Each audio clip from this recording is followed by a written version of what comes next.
Allexander.com.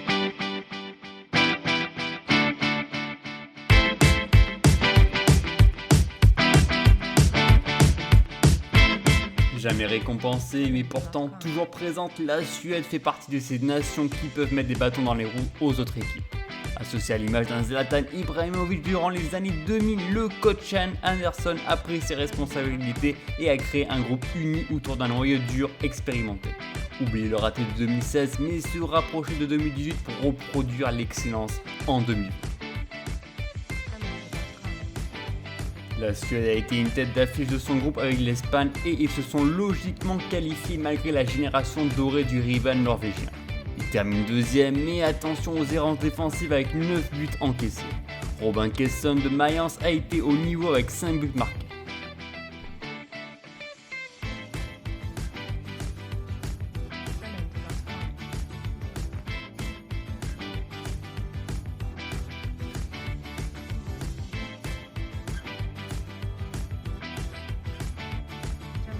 La sélection devrait se diriger vers un 4-4-2 classique avec deux milieux récupérateurs Ekdal Olsson, une formation prudente pour équilibrer le jeu dans tous les secteurs.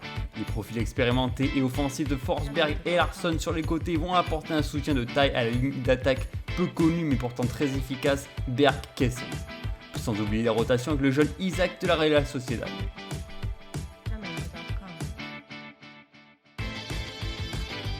Et justement, Alexander Isak, le jeune produit suédois, à seulement 20 ans, il éblouit déjà tout son talent du côté de la Real Sociedad. Le sélectionneur peut se poser des questions sur son éventuelle titularisation pour l'Euro 2020. Très complet en attaque, il a l'étoffe du futur grand. Capable de dribbler et de terminer les actions de grande classe, il peut être le buteur vedette de la sélection.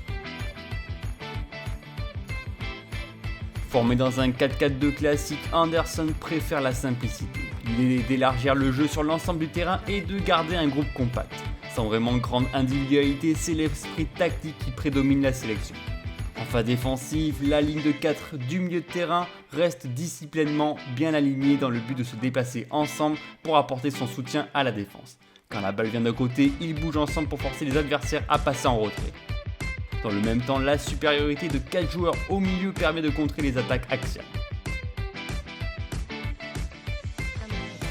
En attaque, c'est le duo Berg-Quaison qui se charge de recevoir les longs ballons pour remettre en retrait vers les milieux qui montent rapidement. Sinon, cela reste une équipe qui joue entre les lignes tout en combinant rapidement un jeu de passe.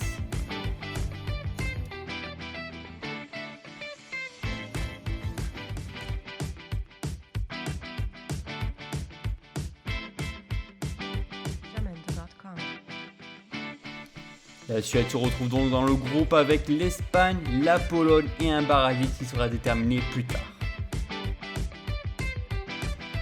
Et maintenant je vais vous dire pourquoi et comment la Suède peut remporter l'Euro 2020. D'abord parce qu'ils ont un groupe expérimenté, des joueurs qui ont l'habitude de jouer ensemble et qui possèdent un bon nombre de sélections, une force à prendre en compte avant d'attaquer la nouvelle compétition.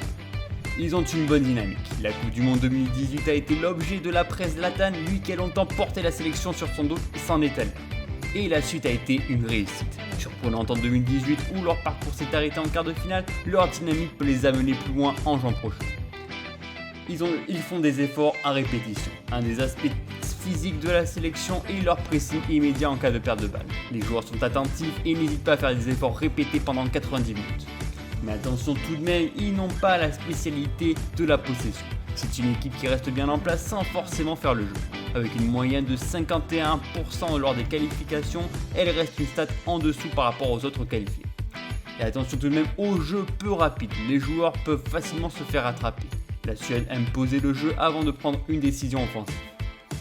Et merci à tous d'avoir suivi cette vidéo, n'hésitez pas à me dire dans les commentaires ce que vous pensez de la sélection suède, n'hésitez pas à vous abonner, à liker la vidéo et à me suivre sur mes réseaux sociaux. Et moi je vous dis à très bientôt pour un épisode 12, on arrive à la moitié de ce cycle. Salut!